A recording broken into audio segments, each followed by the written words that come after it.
de las palabras. Conduce Pablo Silva Olazábal. Produce Gustavo Germán. Auspicia Biblioteca Nacional y Centro Cultural de España.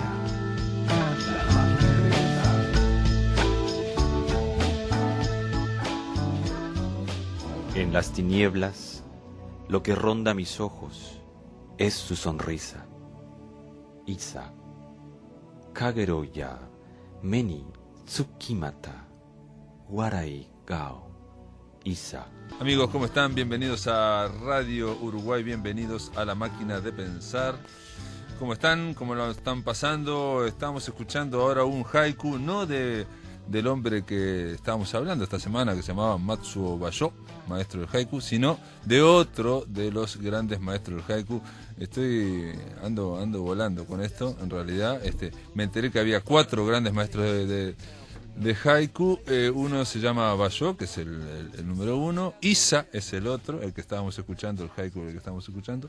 El otro se llama Kobayashi, y me acordé de Kobayashi porque es el nombre que usan en la película, para el malo de la película, en la película que se llamó Los sospechosos de siempre, ¿no?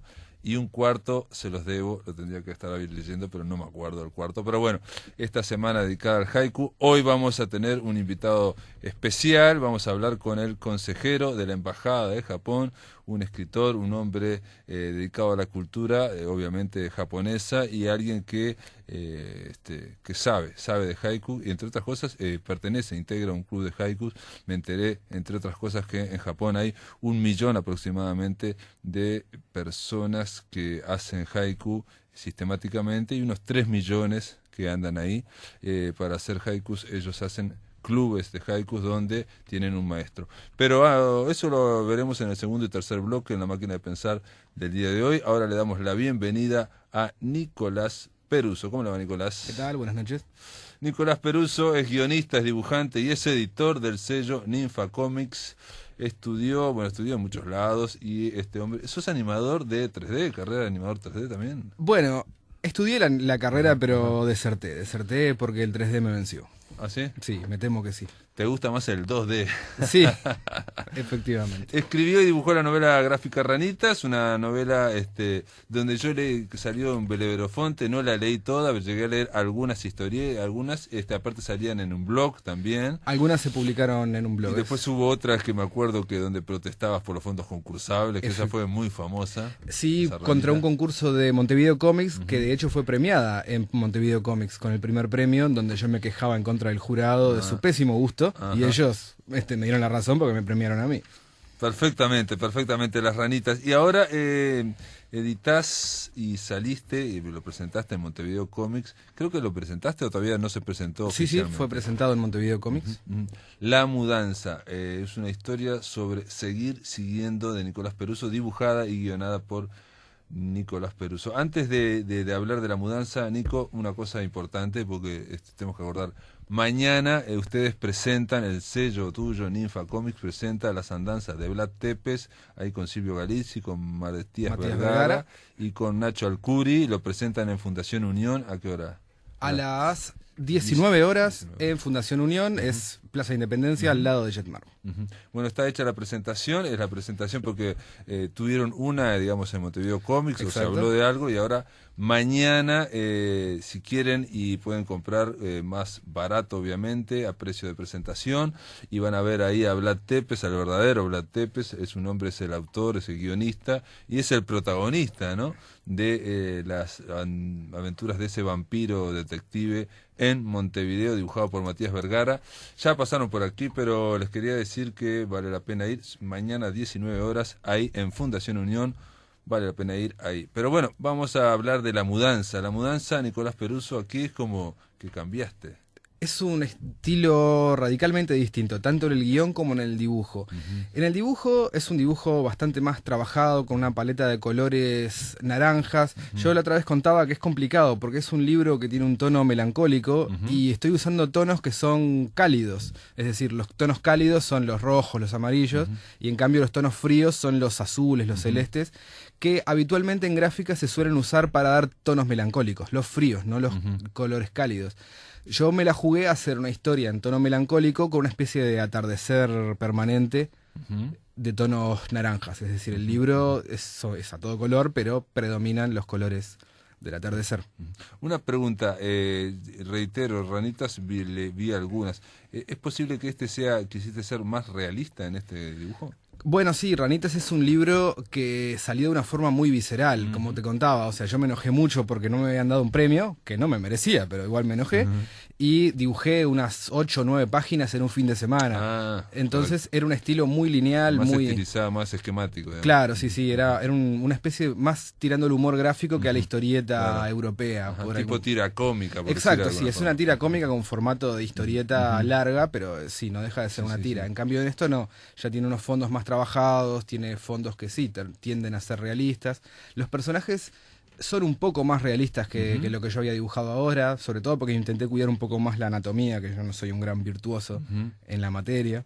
Claro, pero por eso digo, cuando yo digo realista, hay que aclarar que Nico Peruso no pretende, digamos, como otros dibujantes de cómic que intentan, digamos, de alguna forma, todos los rasgos tratar de no caricaturizarlos. Esto está más cerca, digamos, si se quiere, aún a esa especie de caricatura, digamos. Claro, ¿no? Los personajes son bastante caricaturizados y los fondos sí tal vez sean un poco más realistas. Ah, sí. Aparte, entre otras cosas, estamos hablando de una historieta que a mí me llamó la atención, digo, primero los colores, como vos planteabas, y después cuando la abrí así la hojeé, que había muy poco diálogo, me sorprendió, pocos globitos en las viñetas, y jugado en plan cinematográfico digamos, a panorámicas, a grandes paneos. Efectivamente, es una historieta que a mí me cuesta bastante hablar de ella porque es una historieta que no tiene tanto argumento, es más bien un asunto con sensaciones, es una historieta muy contemplativa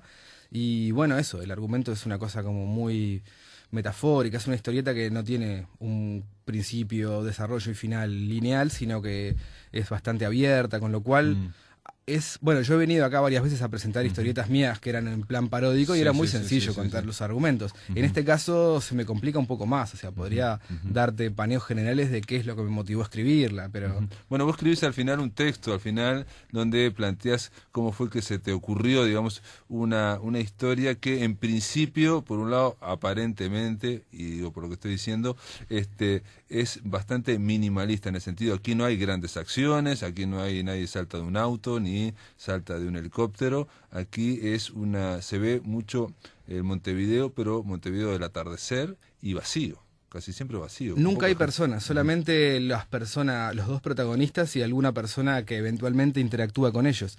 Y sí, es lo que... no me he dado cuenta de eso. Sí. En realidad, en algún momento pensé si el lector no pensará que yo soy un vago que no tenía ganas de dibujar más personas, porque suele pasar que uno a veces está apurado y bueno, no dibuja fondos o algo. Pero no, mi intención era efectivamente dibujar ciudades vacías. Correcto. No me había dado cuenta, sí, Montevideo, pero como uno va también, aquí se trata de una pareja entre un niño y una anciana que van caminando y van viendo determinados casos.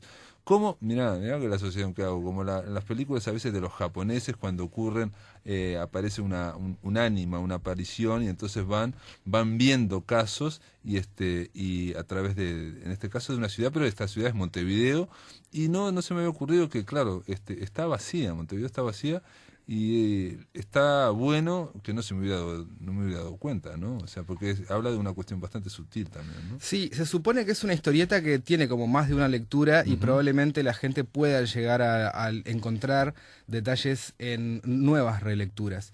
En realidad, no sé qué tanto cuento en ese editorial, porque es una versión reducida de un editorial como de 10 páginas de Word que está subido en mi blog, en donde yo básicamente cuento que si bien la motivación para escribir esto fue mucho más reciente, me inspiré mucho en lo que me pasó a mí y que probablemente nos pasó a muchos allá por los años siguientes a la crisis del 2002, donde tuvimos mucha gente cercana que emigró. Y bueno, a mí me estaba empezando a suceder eso con Montevideo. Era una ciudad que de pronto se me había vuelto muy vacía, pero al mismo tiempo encontraba lugares que habían sido cosas importantes para mí, como a todos probablemente, en muchas esquinas. Entonces yo jugaba un poco con esa idea de lugares que habían sido una cosa y ya no lo eran. en esa época yo estaba escuchando mucho un disco de Bob Dylan donde cito una frase que es con la que termino el libro, donde dice que camino por calles que están muertas. Y esa idea, en realidad... Contigo en mi cabeza. Contigo en mi cabeza, efectivamente. No tengo idea qué estaba pensando Dylan cuando la escribió, pero bueno, mi interpretación es que probablemente pudiera tener que ver con eso. El otro día justo hablaba con un amigo que había vuelto de un viaje a Río de Janeiro, que él había tenido una historia con una chica ya la última vez que estuvo y no quería volver a esa ciudad porque le recordaba a ella, no sé qué, no sé cuánto, y bueno, juntó coraje y volvió a ir esta vez y se lo sacó de encima. Es como que ya es su ciudad de nuevo y no la ciudad que vivió con ella. Y creo que tenía un poco que ver con esa canción y con lo que yo intenté contar en esta historieta. Dice Nicolás Peruso al final de esta historieta que... Te digo, te voy a ser sincero, lo único que a mí me hizo un poco ruido, pero ahí está el tema, digamos, de ser escritor o de que uno se fija en la escritura, es que se llama La mudanza, una historia sobre seguir siguiendo. Y me pegó... Seguir siguiendo es incorrecto desde el punto de vista gramatical. Claro, no sé, seguir siguiendo, pero en el texto que pones al final, y me parece bien que lo hayas puesto, la verdad que uno... No sé si lo acepta, pero comprende perfectamente por qué lo pusiste, ¿no? Sí, de hecho es una traducción libre de esa canción, de otra canción de Bob Dylan, que en realidad le está hablando sobre su divorcio. Es una canción de un disco que se llama Blood on the Tracks y la canción se llama Tangled Up in Blue. Y en un momento dice que lo único que puede hacer es seguir siguiendo. Que es una especie de mezcla entre resignación y optimismo, que en realidad es lo que yo quise contar en esta historieta. Era una historieta... eso, sobre resignación, sobre algo que no podés cambiar, y optimismo porque no te queda otra que seguir. Claro. Y bueno, en inglés probablemente suena mejor, él dice keep on keeping on. Claro, keep on. Y no, aparte me estaba pensando en esa canción, es terrible porque es, digo, famosa canción porque da cuenta de su divorcio que fue terrible, ¿no? Sí, o sea, sí. Le cobra todo a la mujer. Acá dice Nicolás Peruso, Montevideo se volvió pronto un lugar tan fantasmagórico como aquellos balnearios de mi adolescencia. Empecé a evitar pasar por la puerta de algunas casas, muritos o esquinas, por la carga emotiva que aún tenían. En esos tiempos me había obsesionado el disco de Bob Dylan, que dijiste también Osmine, que es de los mejores discos, y que hablaba de las calles que habían muerto. Creo que Dylan estaba cantando ese sentimiento, una fuerza que nos ayude a ahuyentar, dice al final, los fantasmas de las calles que han muerto y que nos permita seguir siguiendo. Yo creo que está muy bien haber puesto ese texto al final porque realmente me había hecho un poco de ruido eso, pero en general vos me habías adelantado que se trata de un cómic de ambientes, de climas. Hay una cuestión también muy jugada en cuanto a la metafísica, ¿no? Claro, sí, es una historieta que juega con el tiempo y con el espacio. Hay personajes que aparecen primero más viejos de lo que luego vuelven a ser jóvenes. Algo similar sucede con el protagonista, que en algunas escenas alterna entre un niño y un adulto. Entonces, en realidad, vos no sabes si estás viendo un niño o si es, o al menos es la versión que yo interpreto cuando lo escribí, que es cómo él se ve a sí mismo en un momento en donde era más feliz. Por ejemplo, él en la primera escena aparece con una pelota que es la de que yo recordaba de Italia 90, es una pelota de fútbol, y él hace referencia a juegos de Nintendo que son de fines de la década del 80. Correcto. Mezclado en un mundo donde se supone que es actual, con lo cual... Bueno, eso ya me pasaste, pero está muy bien. Hay un detalle que también me asocié, pero digo, son esas asociaciones con Sexto Sentido, asocié también, ¿no? La idea de un niño o esos viajes que pasan de un mundo al otro, ¿no? Sí, en realidad esta historieta se fue publicando semanalmente en un blog llamado Marche un Cuadrito, donde publica Rodolfo Santulo, Roy, Alejandro Rodríguez. Entonces... Vlad Tepes Vlad Tepes, efectivamente, también surgió ahí. Vientre es una historieta. Hay ya unos 5 libros que surgieron con esta modalidad. Nos juntamos una serie de autores. Todas las semanas, un día asignado, la mudanza salía los sábados. Entonces, y se demoró muchísimo, y es un libro que no es ideal como para ir leyendo semana a semana, a diferencia de algunos. Santulo, por ejemplo, es un maestro en el cliffhanger del último cuadrito. Y bueno, mucha gente me preguntaba si esto era una historieta de fantasmas, si el niño... ¿Qué es el cliffhanger? Explicar un poquito. El gancho como pasaba en la serie aquella de Batman con Adam West, que decía, ¿podrá Batman salvar? Y estaba atrapado en algo, entonces a la semana siguiente te obligaba a volver. Sí, es tal, digamos, queda colgado colgado del precipicio. Exacto. Y entonces, a nivel de historieta sería en la última Y en el viñeta. último cuadrito, por ejemplo, se escucha un ruido y el hombre se da vuelta, correcto, por ejemplo. correcto. Las historietas de Santulo, él sabe cómo trabajar eso, en donde en cada página funciona como una unidad. Yo no supe nunca encontrarle la vuelta a eso, y yo siempre fui pensando en que si bien se publicaba semanalmente, esto iba a ir a versión completa en papel. Y mucha gente me preguntaba eso, si el niño estaba muerto, si era una historieta de fantasmas. Claro. A mucha gente el niño con ojos negros le recordaba a Tim Burton. Sí, sí, aparte que parece como no tiene brillo, parece como más caricaturesco. Vos sabés que yo hoy la estuve leyendo para el programa de hoy, y una cosa que pensé del tema de los climas, ¿no? Es que no es una historieta para leerla de un saque. Para no leerla, para leerla toda, digamos. O sea, es para leerla, en un momento la dejé y después la volví a leer a la mitad, digamos. Bueno, sos la primera persona que me lo dice. De hecho, las personas que la fueron leyendo semana a semana no les iba gustando, iban como perdiendo el rastro. Las personas que la leyeron toda de un tirón, de hecho es cortita, o sea, son 50 páginas donde prácticamente no hay diálogo, o sea, no cronometré, pero probablemente en 5 minutos se debe leer. No, un poquito más. Bueno, Un poquito más, pero no es cierto, no es por el diálogo, es por el tema del clima. No, pero es verdad, por el tema de ir con una cierta lentitud, me refiero. Es decir, por ejemplo, yo Dengue, la historieta de Dengue, que es mucho más larga, está mucho más conversada, me subí a un ómnibus y la terminé de leer, o sea, que perdí la parada, casi perdí la parada porque quedé, pero porque es de hilo narrativo, donde ahí pasan cosas constantemente. Sí. Además, ¿no? es una historieta donde justo sobre el último tercio empieza a acelerar de una forma en donde no te dan ganas de... En este caso, como es una cuestión más bien de climas, pero digo, hay una cierta expectativa, pero digo, es una especie de deriva, si se quiere, ¿no? Es verdad, sí, es interesante la comparación que hacías con cierta literatura japonesa. Es posible que tenga más que ver con el tipo de narración que se hace en el cine asiático que con lo que estamos acostumbrados a consumir de historieta nosotros. Ah, puede ser, sí. Bueno, que en el sentido de que, pregunta, Nico, yo no sé si te lo planteas así, no creo que te lo plantees así, pero yo te hago la pregunta. Porque obviamente con Ranitas lo que yo leí era una cuestión de buscar un efecto y una cosa, digamos, de golpear, digamos, Sí. ¿no? En esta, ¿vos te planteaste ser una historieta de autor?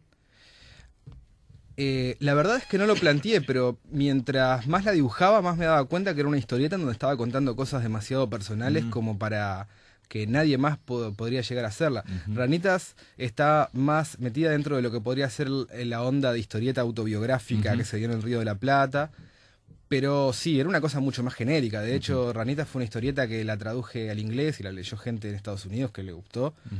O sea, que es cuestiones barriales que se pueden, Sí, digamos, sí, de sí. historias de adolescentes barriales que se pueden, Ahí son está. reconocibles, digamos. Esta historieta creo que va a ser para un público mucho más restringido que la anterior, es decir, es posible No que... creo, no. Yo creo que es distinto a lo que, por ejemplo, he estado leyendo de Belerofonte, otras cosas. Es muy diferente, digamos, ¿no? En el sentido de que, insisto, está Montevideo. Aparte hay zonas muy reconocibles, me parece que en algún momento quisiste, por ejemplo, en el Parque Rodó, o bueno, justo también, será que a mí me gusta mucho esta parte de, digamos, Sí. de Es donde se hace la feria de Ideas donde hace la feria, claro, la antigua feria de Nancy Bacelos, se hace Ahí está. ahí, digamos, en 21 de septiembre y Gonzalo Ramírez, y hay esa especie de cúpula, ¿no? Sí. Con que yo una vez vi a un nido hornero ahí, y me parece alucinante esa cúpula, Sí. ¿no?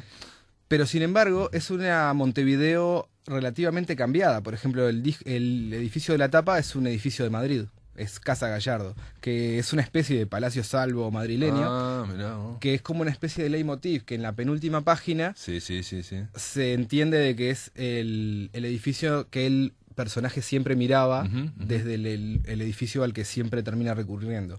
Y por eso yo quería que apareciera constantemente. Es bueno, ahí se trata obviamente, digo, mira, la semana pasada estuve hablando con Silvia Lago el tema de seguir andando, de tratar de desengancharte de los demonios, de los fantasmas del pasado, ¿no? O sea, ella escribió toda una novela de 400 páginas en torno a ese tema y este es exactamente el mismo tema, ¿no? Sí, es un tema que creo que todos en algún momento Sí. llegamos a padecer. Tratar de combatir y superar, digamos, los antiguos fantasmas, que a veces es yendo al pasado y, bueno, y tratando de arreglar los asuntos y caminando adelante, ¿no? Así es. Nicolás Peruso, guionista, dibujante de cómic, editor de Ninfa Comics. Mañana, les recuerdo, Ninfa Comics va a presentar Las Andanzas de Blas Tepes ahí en la Fundación Unión a las 19 horas con Silvio Galizzi, con Matías Vergara y con Nacho Alcuri ahí como gran presentador, como gran showman, mañana a las 19 horas, y Nicolás Peruso. La mudanza obviamente está a la venta, están todas distribuidas en las librerías, ¿no? Sí, sí. ¿En dónde distribuyen ustedes? Tenemos que llevarlo la semana que viene, ambos libros, porque todavía estamos muy frescos en la imprenta, pero serán distribuidos por Purpuria. Bárbaro, che, gracias por estar aquí. Muchas gracias, buenas noches. En el aire de Radio Uruguay, La Máquina de Pensar.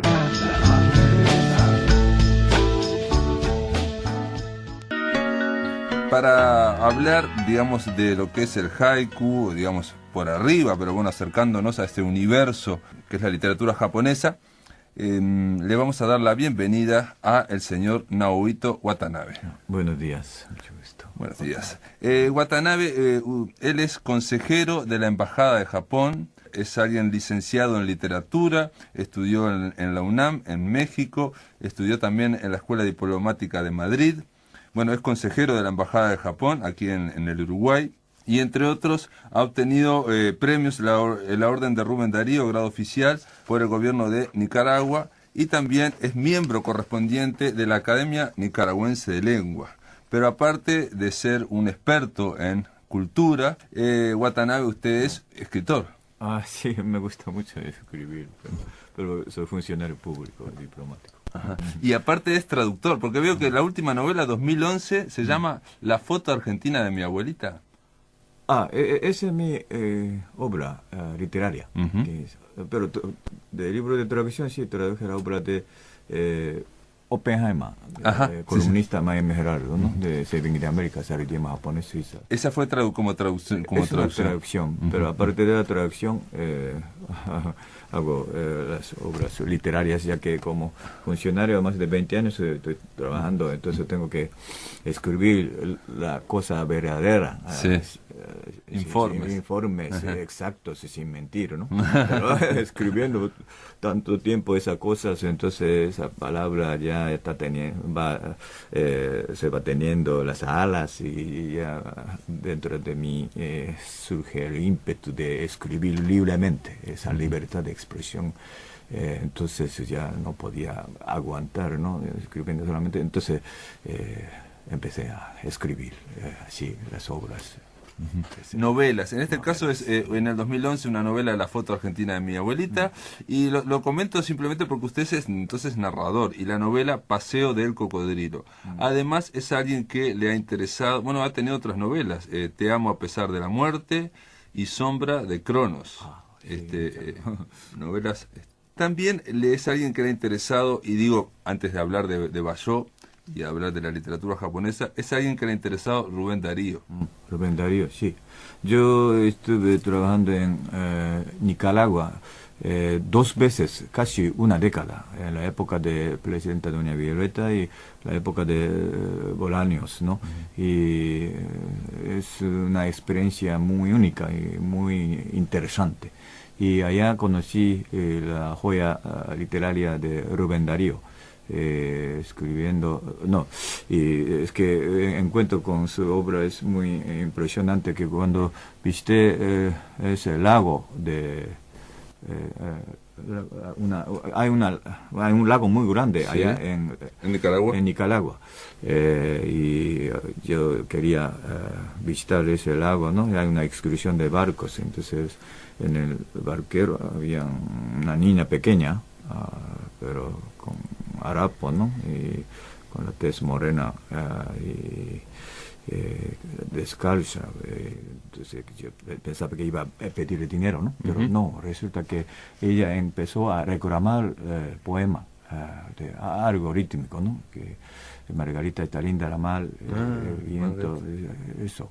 Entonces estaba muy impresionado yo, entonces tanteando y estudiando quién escribió esas cosas, etcétera. Entonces resulta que es naturalmente Rubén Darío, y escribiendo, leyendo todo. Entonces Rubén Darío es un gran poeta, naturalmente, pero además de poeta es un periodista,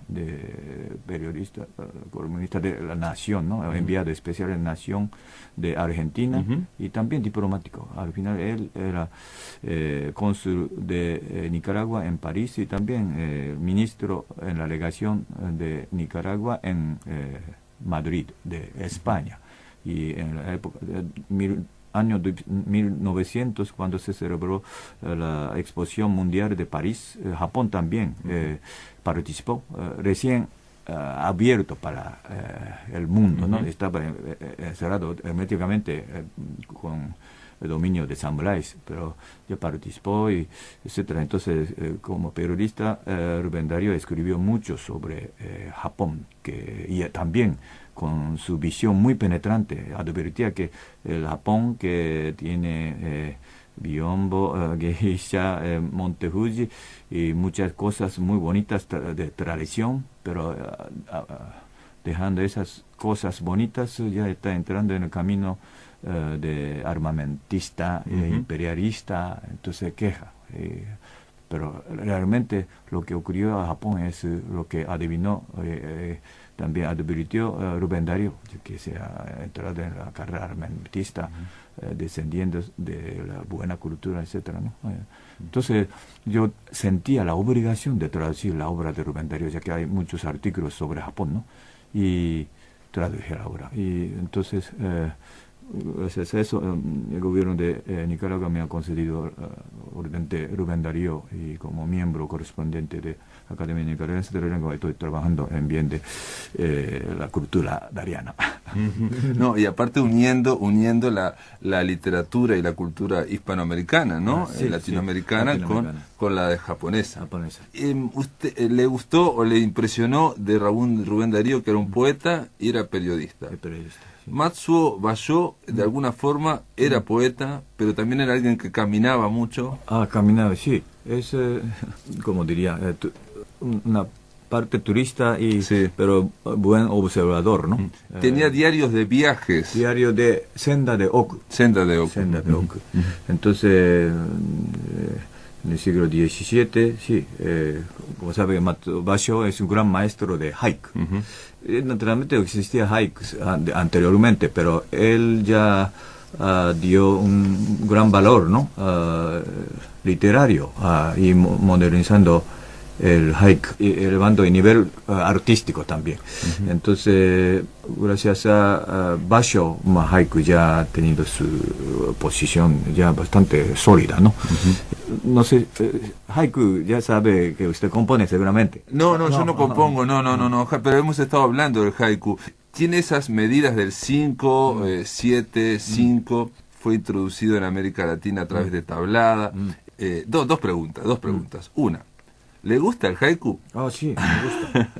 Yo también compongo haiku. ¿Sí? Yo pertenezco al un club de haikus. Ya que afortunadamente cuando estaba trabajando antes de aquí en Ecuador, embajador de Japón en Ecuador es profesor, maestro de haiku. Maestro de haiku. Él tiene su título especial, o sea, seudónimo de, ¿cómo diría? Nombre artístico de compositor de haiku. Entonces, yo pertenezco a este club y cada mes hay una reunión de los participantes, ¿sí? y componen. Cada uno compone 5 haikus. Entre todos califican, y gran maestro de embajador también califican. Y así ajustan y luego eligen los mejores. Así se entrena la manera de hacer haiku. Es que haiku, sí, es un poema de metro fijo, ¿no? Más corto del mundo, y tiene su reglamento básico. Entonces, tiene que conocer esas cosas para componer haiku japonés, ¿no? Entonces, cada vez que participa, ya se amplía más los conocimientos y también su visión sobre haiku, etc. Muy interesante experiencia. Ayer pasó por aquí, por la radio, un poeta uruguayo que escribió un libro de Senryu, se llama Alfredo Fresia, es un poeta que vive en Brasil, y él nos contó de que una amiga japonesa de él pertenecía a un club de haikus. O sea, en Japón hay clubs de haiku. Me gustaría un poco que nos explicara, obviamente ahora nos explicó de lo que es el club, pero porque el haiku en sí no es solo 5, 7, 5, sino que tiene, digamos, reglas internas. Sí, reglamento. Pero en cuanto a clubes, no más o menos en Japón, más, Sí, más de 1000 clubes. 1000. 1000, sí. Y casi 3 millones de japoneses están componiendo haiku. Su núcleo es casi medio millón, pero casi 3 millones, ya que mucha gente manda haikus para el concurso, etcétera. Además de esto, naturalmente hay clubes de haikus. Y también la mayoría de los japoneses disfrutan de haiku, no componen, pero leen. Eso Leen. Sí. Entonces, es la situación. Y también en cuanto a haiku, sí, 5, 7, 5 sílabas. Es el reglamento básico, ¿no? Y si sobrepasa esto, se queda un poco raro. Pero naturalmente a veces sí, se permite sobrepasar el número, pero 5, 7, 5, de 7 no debe de rebasar. De inicio sí, 5, o al final también 5, 7, 5. La última parte podría rebasar un poco a veces. Es muy importante, disculpe que le interrumpa, es muy importante esto porque durante toda la semana hemos estado hablando como que es similar al soneto en el castellano, que es muy específico, es muy reglamentado. Pero ahora usted me dice que en determinado momento, o si la belleza lo amerita o lo exige, se puede cambiar un poquito. Sí, un poquito, sí, ese sentimiento que no puede ya encajarse dentro del reglamento, entonces a veces sobrepasa, pero sí sobrepasa en el estrofa central, ¿no? De 7, entonces ya se queda, no, se rompe el ritmo. El equilibrio. El equilibrio, sí. Y además de esto, 5, 7, 5 sílabas, hay otro reglamento muy básico, que es que tiene que poner la palabra de kigo, esa palabra de estación, ¿no? Que insinúa otoño, primavera, otoño, verano e invierno, ya que Japón 4 estaciones están bien marcadas. Entonces, poniendo la palabra que insinúa esa estación, con eso da la imagen más simbólica y facilita la asociación de ideas y analogías, ¿no? Y aumenta el tiempo y espacio de haiku. Eso. Por eso, por ejemplo, los haikus, pregunta, ¿se pueden dividir o ver fácilmente si son haikus de verano, haiku de otoño, haiku de primavera o haiku de invierno? Sí, y a veces principiantes se utilizan 2 palabras de estación, por ejemplo, de invierno y verano, pero si pone 2, entonces chocan las 2 estaciones y no se sabe a qué estación está haciendo o refiriéndose. Entonces no debe de poner 2 o 3 palabras de estación de kigo, ¿no? Y otra cosa que tiene que hacer haiku también tiene que dar un poco de la resonancia, ¿no? De asociación de ideas, etcétera. O sea, y también para esto cierto corte de ritmo, sí, o pausa de palabras, ¿no? A veces ya tiene que poner, eso instintivamente puede poner, dejando a los lectores imaginar su sentimiento, pasión, trasfondo de poemas, etcétera, ¿no? Esa cosa también hay. Por eso la resonancia también es importante en haiku.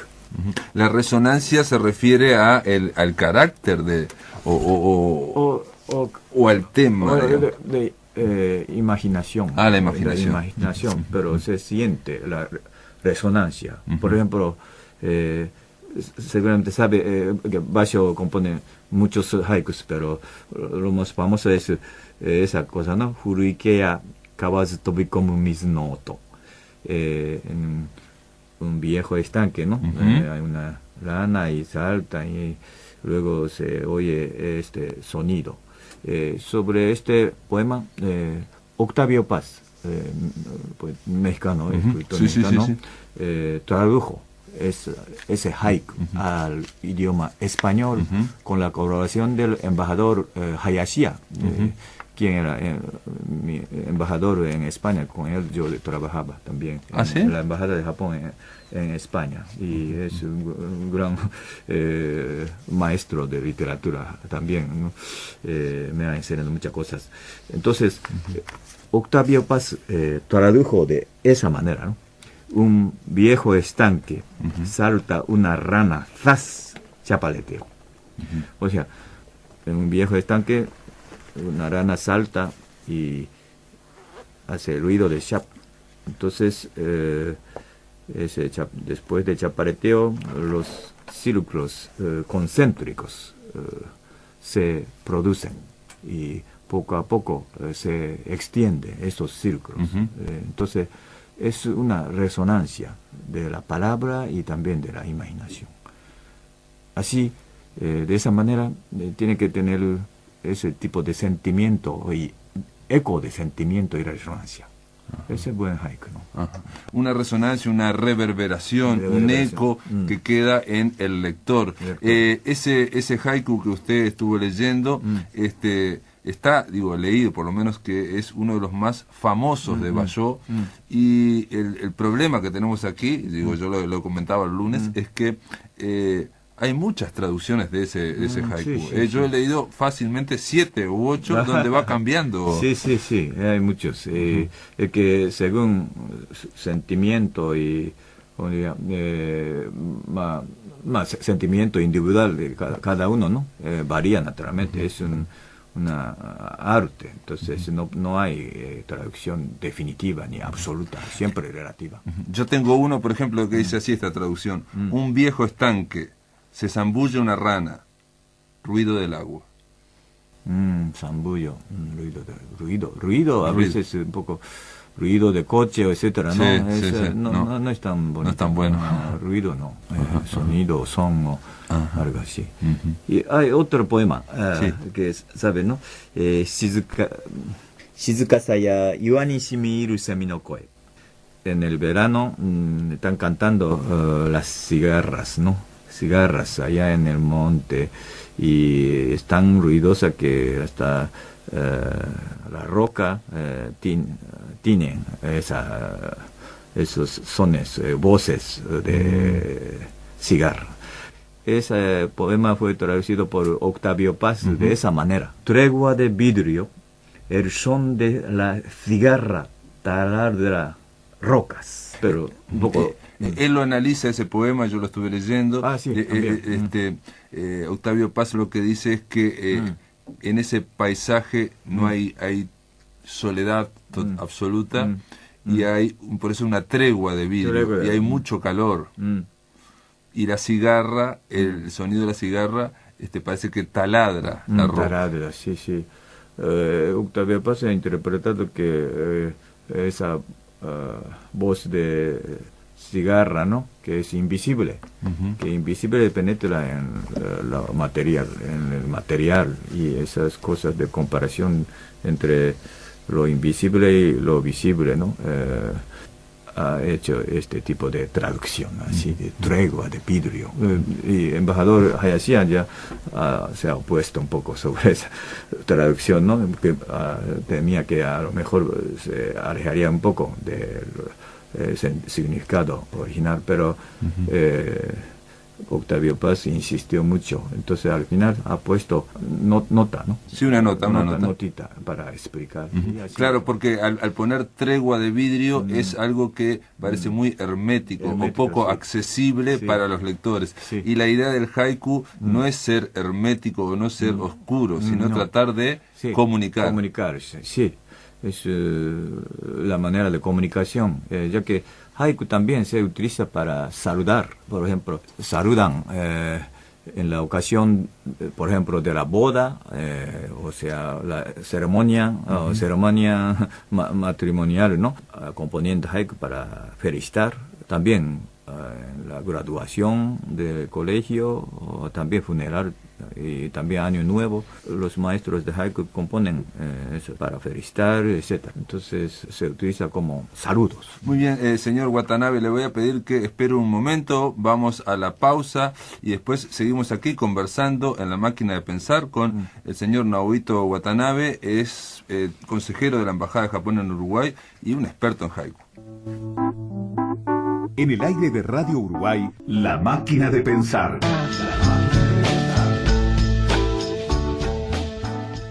Continuamos aquí en la máquina de pensar, estamos conversando sobre el haiku, sobre Basho, en fin, sobre lo que es el haiku en el Japón actual con el señor Naohito Watanabe. Él es consejero de la Embajada de Japón en Uruguay y bueno, es alguien que también ha estado vinculado, es escritor, traductor y vinculado a miembro de la Academia Nicaragüense de Lengua. Cuando usted me dice que en el Japón actual hay 1 millón 3 millones casi. Sí, 3 millones de personas que de alguna forma escriben o les interesa, digamos, escribir haiku. Luego me cuenta, que me pareció muy interesante, es que en algunos eventos sociales, en algunas reuniones sociales, se utiliza el haiku como saludo o bien en una boda, en una graduación de un colegio. Esos haiku los puede escribir cualquier...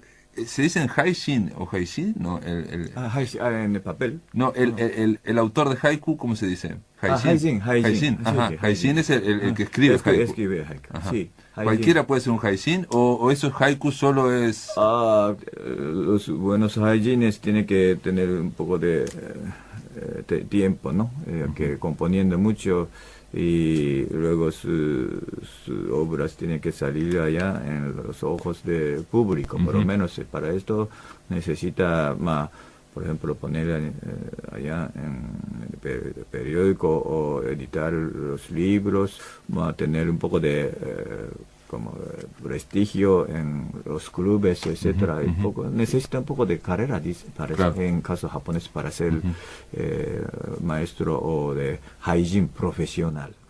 Pero naturalmente es muy libre y cualquier persona, de niños o mayores, pueden componer libremente eso y disfrutar libremente de haiku, sí. Pero aparte de eso, como algo de profesional, ¿no? Claro. Necesita un poco de entrenamiento, carrera, etcétera. Y por eso, si una vez ya tiene ese renombre, ¿no?, de haijin, entonces ya como maestro a veces se invita para las reuniones o para la boda, etcétera, y componer los haikus de saludo para la boda, o por ejemplo para retirada de las compañías también a veces ponen, etcétera. Es una cosa muy interesante, ¿no? Pero difícil de triunfar económicamente, naturalmente. Basho dice algo que es citado muchas veces, y aquí en esta semana lo hemos citado, también lo hemos leído. Dice: haiku es simplemente lo que está sucediendo en este lugar, en este momento. Que Basho decía, para definir el haiku, para decir, creo que tiene que ver también con el budismo, ¿no? Haiku, para definir el haiku, es simplemente lo que está ocurriendo en este lugar, en este momento. Sí. Eso lo decía haiku, lo decía Basho, yo creo que de una forma muy modesta, ¿no? O sea, porque es más difícil de que eso, ¿no? Sí, pero no, haiku no está tan asociado con la religión budista, ¿no? Es más bien admirar la naturaleza, siempre se asocia con la naturaleza.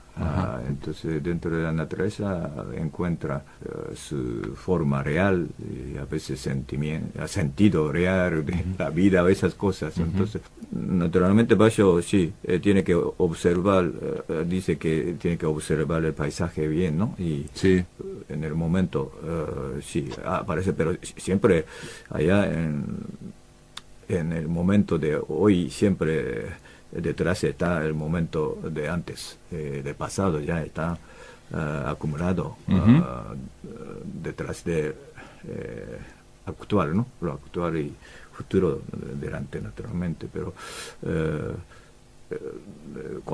contando y cantando una escena de actualidad, también eso cantar lo pasado.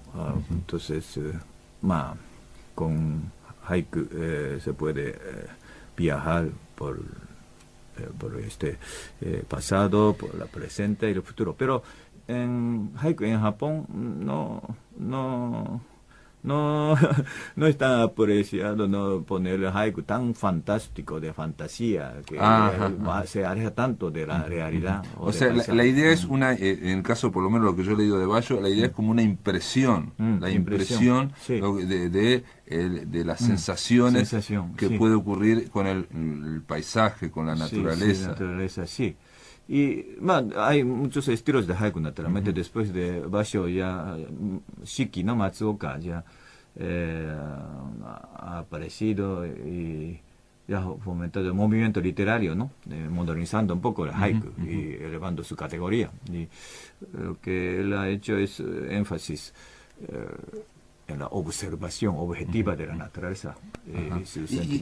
Watanabe, discúlpeme, y en el caso de usted, cuando usted escribe para el club de haikus, que bueno, no se los enviará por internet a Ecuador para que lo vean, o se reunirá con el maestro Haishin, que hay el embajador de Ecuador. Sí. O sea, cuando usted escribe o manda, ¿cómo los escribe? En cada reunión de club de haiku ponen, por ejemplo, 5 temas. Se ponen los temas. 3 son de tema común, ¿no? De estación, utilizando Kigo. 3 tiene que componer con el mismo tema común para todos los participantes. Sí. Y 2 puede componer como quieran, pero asociado con la estación de verano, primavera, es donde están los participantes. O sea, si es la época de invierno, 2 poemas de haiku en invierno, algo así. Y eso, naturalmente, cuando está alejado, podemos mandar por mail, por mail, para participar, pero siempre hay temas de palabras, kigo, o kendai se dice. Entonces los participantes componen haikus basándose en esos temas comunes. Y así hacen. Por eso no puede hacer como quieran, ¿no? Sino cierto reglamento y protocolo si existe. Y en el caso de usted, digamos, no es que siga la idea de Bayo de fijarse en alrededor, sino que se fija dentro suyo, ¿o no? Sí. Pero es un equilibrio entre dentro y afuera, ¿no? Que si se concentra tanto en el interior y se pone un poco de la manera egoísta, egocéntrica. Eso no puede conmover a otra gente, ni no puede tener ese sentimiento algo universal, ¿no? O sea, tiene que ser equilibrio, pero solamente escribiendo o describiendo el paisaje, entonces es simplemente la explicación del paisaje y no tampoco puede conmover a la gente. O sea, tiene que haber equilibrio interno y externo. Pero una cosa hoy día haiku ya se ha universalizado, ¿no? En español ya con 3 líneas puede escribir haiku, etcétera. Pero es muy buena cosa, pero para hacer mejor haiku, ¿no? Yo recomiendo que haga muchos haikus en español también, muchos haikus, y también leer buenos haikus. Y después se seleccionan los mejores.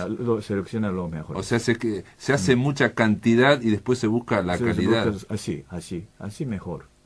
Ya que naturalmente los genios podría hacer de una vez, pero es muy corto. En realidad puede hacer muchas.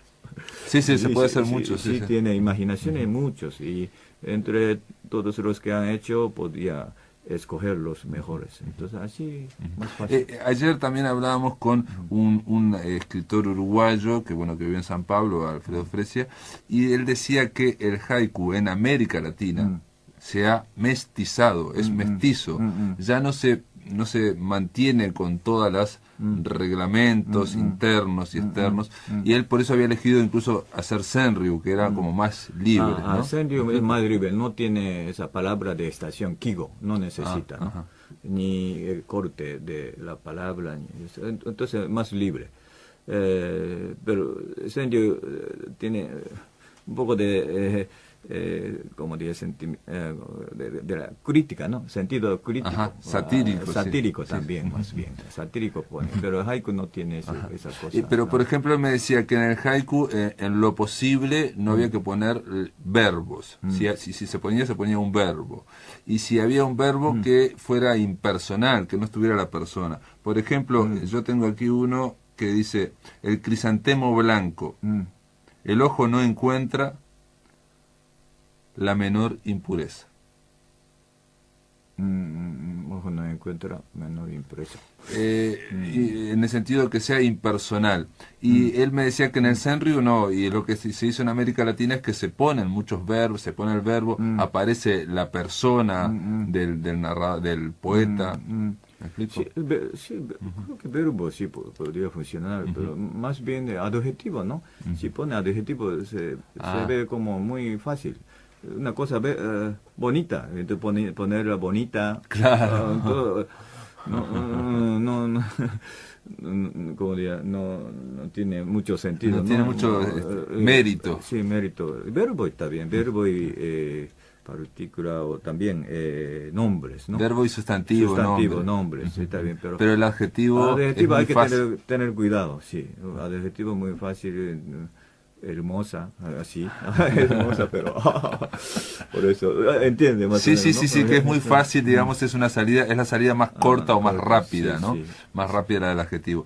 Bueno, y por último, Basho en Japón tiene estatuas, es alguien, bueno, nos decían que se estudia en los colegios, en las escuelas, se continúa. Sí, continúa como líder de poemas, todos los niños en la escuela aprenden haiku de Basho, de grandes maestros, ¿no? Isa, Kobayashi Isa, Yosabu-son, etcétera, etcétera. Entonces, y otra cosa muy interesante es que en el haiku japonés a veces ponen nombre de la localidad, de Mogamigawa, etcétera. O sea, nombre local, ¿no? Esa cosa también. Interesante, Tokio, Sumidagawa, etcétera. Por ejemplo, aquí Montevideo también podría meterse en el haiku, o Río Plata, etcétera. En Japón ponen mucho es chimei haiku, ¿no? Poner nombres de localidad. Bueno, gracias por estar aquí en La Máquina de Pensar. La verdad que nos ha sido de mucha ayuda para tratar de comprender esta parte pequeña, pero muy importante de la cultura japonesa. Sí. Y que ha tenido mucho éxito, por lo menos en América Latina, ¿no? El haiku se desarrolla mucho en Japón, pero aquí en América Latina también. Sí, América Latina, muchos latinoamericanos tienen sus sentimientos efusivos, ¿no? Que eso puede traducirlo con haiku, con la literatura, etc. Tiene mucha energía, entonces quiero que sí, mucha gente componga más y más haikus y poemas y literatura también. Muy bien, muchas gracias por estar aquí. Ok, gracias. Bien amigos, esto ha sido todo por hoy, espero que les haya gustado, hasta mañana.